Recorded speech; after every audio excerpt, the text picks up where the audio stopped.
Hola a todos los viñadictos. A ver, que estos días os prometí muchos vídeos y la verdad es que me estoy quedando retrasado. Yo, como las faenas del campo no paran y llevamos un año de mucho adelante, la verdad es que estoy un poco agobiadillo. A ver, con el tema de yescas y enfermedades de madera, que había bastante interés. Voy a aprovechar en este viñedo, que es una garnacha de espaldera que ya tendrá como unos 30 o 30 y pico años, para explicar un poco de dónde vienen todas estas enfermedades de madera, cuál es una de las principales causas de que tengamos la mortalidad de viñedos que tenemos, ¿no? Por un lado, en los viñedos en espaldera está la mecanización. O sea, al final son sistemas que están pensados en mecanizar, pero el hecho de mecanizar también hace que la proliferación de los hongos de madera sea mayor. ¿Por qué? Porque si yo tengo una cepa infectada, como es el caso de esta, que ya se ha muerto, cuando estoy haciendo cualquier tipo de labor, despuntes, prepodados y vendimias, recordad que la vendimia también, de manera importante, pues hay una transmisión de los patógenos en la línea de conducción, porque al final la herramienta es la misma y va cultivando. No sería igual en una vendimia manual, donde los cortes son mínimos, las heridas son mínimas. En una vendimia mecánica, pues las heridas, sarmientos rotos, etcétera, etcétera, pues son mayores. Y como hay temperaturas altas y humedad ambiental puede ser también alto, pues la proliferación, la posibilidad de que por esos patógenos entren por ahí, pues es importante. La principal es la poda. ¿Por qué la poda? Pues la poda fundamentalmente por las heridas. Ya veis que os pongo este ejemplo de esta espaldera, porque es una espaldera bastante bien conducida, tiene unos pulgares altos. Esto es así porque se ha hecho siempre una buena poda verde. Aquí es una zona, estamos en la Terra Alta, es una zona tradicionalmente de garnachas, pero donde el trabajo de la vegetación se ha hecho siempre muy bien, porque como la garnacha también es una variedad, y aquí se hace también mucha garnacha blanca, es tendente a las podredumbres, pues siempre se ha trabajado muy bien la poda verde. Entonces, en este caso, estos brotes están siempre eliminados y solo tengo los cortes en la parte de arriba. Entonces el pulgar va creciendo. Fijaros en 30 años qué pulgar más bien desarrollado tengo.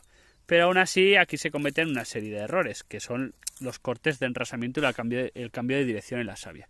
¿Qué quiere decir con esto? Fijaros, pues estos cortes tan bestiales que se han ido haciendo a lo largo de la vida del viñedo.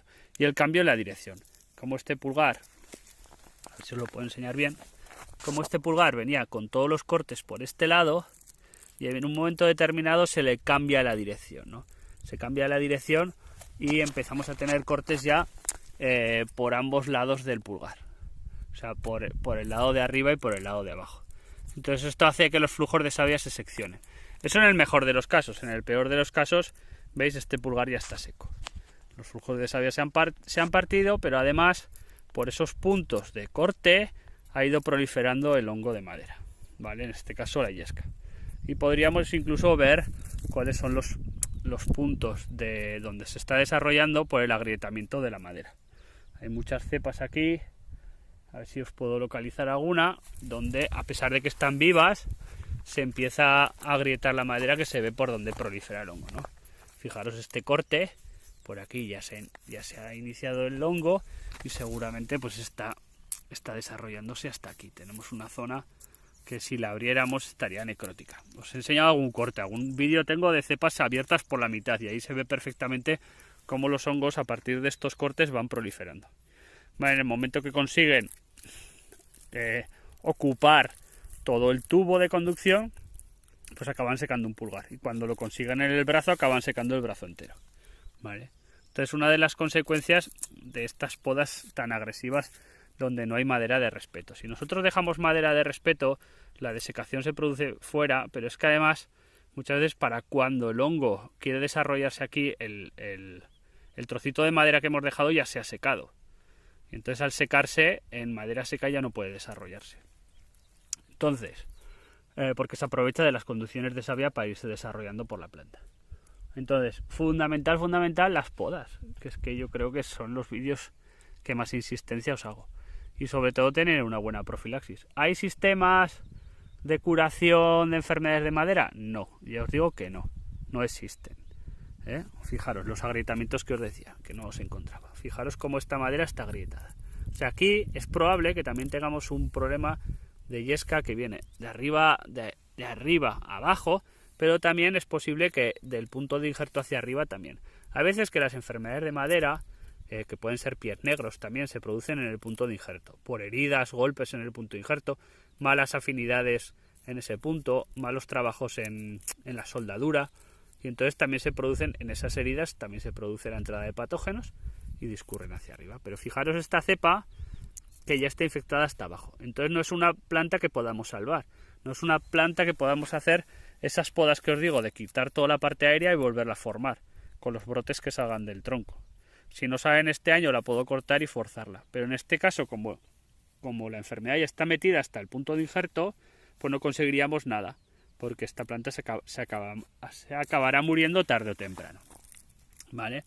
Entonces para mí, súper importante, en un viñedo, en cuanto empiezan las primeras cepas con sintomatologías, eliminar la parte enferma y volver a conducir los brazos. Si nosotros esperamos a que llegue el nivel de este viñedo, que ya puede tener un 30 o un 40% de cepas afectadas, claramente afectadas, eso no quiere decir que esa que hemos visto el agrietamiento igual ni siquiera manifiesta síntomas, o sea que la afección puede ser mucho mayor, ya es difícilmente recuperable. Es un viñedo pues que tenemos que aprovecharlo a nivel productivo hasta que se pueda, y cuando no habrá que arrancarlo. Pero en viñedos y en formación, como es este el caso, es súper importante hacerlo bien, ¿vale? Porque si no lo hacemos bien estaremos derivando el mismo problema que tenemos. O sea, dentro de 30 años este viñedo volverá a tener los mismos problemas que el anterior y volveremos a tener que arrancarlo. Y eso es, la rentabilidad del viñedo no permite poder hacer esas cosas. Entonces es importante, sobre todo en el primer año de vara, en este caso en el cordón royal, ¿vale?, de 2 brazos, es importante que el trabajo de definición de los órganos productivos sea adecuado. Nosotros, si vamos a dejar aquí 4 pulgares, esto es una garnacha tintorera, es bastante fértil. Hay que tenerlo en cuenta, porque si estoy en secano, estoy trabajando con garnacha tintorera y demás, pues hay que saber cuál es su grado de fertilidad. Normalmente nos va a hacer 2 racimos por pámpano. Y van a ser 2 racimos grandes y compactos, ¿vale?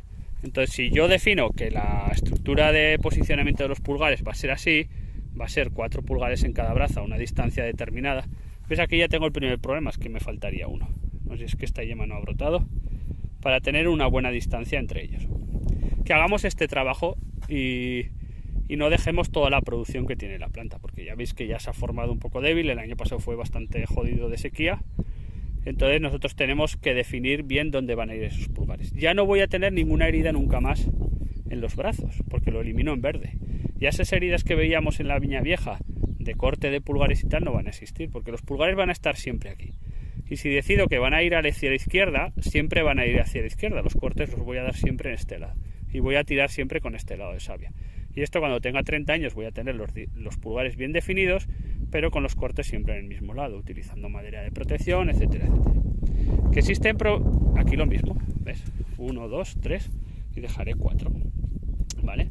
Que existen productos que me permiten reducir o minimizar todo el tema de las enfermedades de madera, pues sí que existen, pero no dejan de ser un poco lo mismo, profilaxis. Existen ahora productos a base de hongos, etcétera, etcétera, que lo que hacen es proteger el corte. Lo que hacen es ocupar esta zona de corte, con lo cual no dejan que otros hongos se posicionen. Pero para mí es mucho más importante las medidas que hagamos de profilaxis de por ejemplo aquí, dejar suficiente taco para que la desecación, lo que hablamos, se produzca fuera y se produzca rápido y no lleguemos rápido al flujo de savia, que el hongo, si se desarrolla aquí, enseguida tenga el cono seco y no pueda bajar, mucho más que posibles productos o tratamientos que se puedan desarrollar, ¿vale? No vamos a volver al arsenito, eso quitároslo de la cabeza, y no es muy difícil que exista un producto, ojalá me equivoque, productos similares.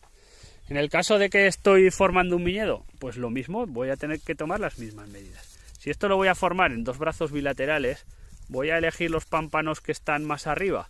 ¿O cómo voy a tomar esa decisión? Si yo elijo estos 2 pámpanos y los doblo, es posible que estén demasiado arriba y fuerce mucho la V. ¿Veis? Por ejemplo, errores que se han cometido aquí es que esta vara está muy bien echada porque va muy pausada, pero esta fijaros que está muy forzada. Eso ya nos limita también la posible conducción de savia. Ya no es lo más adecuada posible, porque aquí tiene una zona de forzado. Tiene una zona de forzado donde la savia ya nunca va a discurrir de una manera adecuada. Entonces son pequeñas cosas que ayudamos a hacerlo bien para siempre, una vez para toda la vida. Y que si lo hago bien, para mí, por ejemplo, esta planta también se ha formado con un calibre muy bajo. Y es una consecuencia, puede tener una mortalidad temprana. Si yo hago que la planta entre muy pronto en producción sin haber desarrollado suficientes troncos y sistemas radiculares, esto va a tener un problema añadido a la vida de la planta, ¿vale? Es posible a veces utilizar pámpanos que están mucho más bajos y que los puedo conducir de una manera más suave al alambre, ¿vale? De una manera más suave, que no querer forzar demasiado la planta arriba y luego con estos tenerlos que doblar en exceso, ¿no? Tener que hacer esas ubes tan forzadas. La limpieza de los troncos abajo para no tenerlo que hacer en la poda, porque aquí, veis, ya se ha tenido que hacer en la poda cortes, pues que me van a acompañar, a ver si soy capaz de enfocar, estoy un poco torpe hoy, pues va a ser que no. Aquí tengo cortes que estos cortes, conforme el tronco se vaya haciendo grande, también irán creciendo, y aquí tendré siempre una zona de herida, pues que va a limitar el flujo de savia. Son todo cosas, sumas, que harán que un viñedo envejezca mucho antes de lo que debería.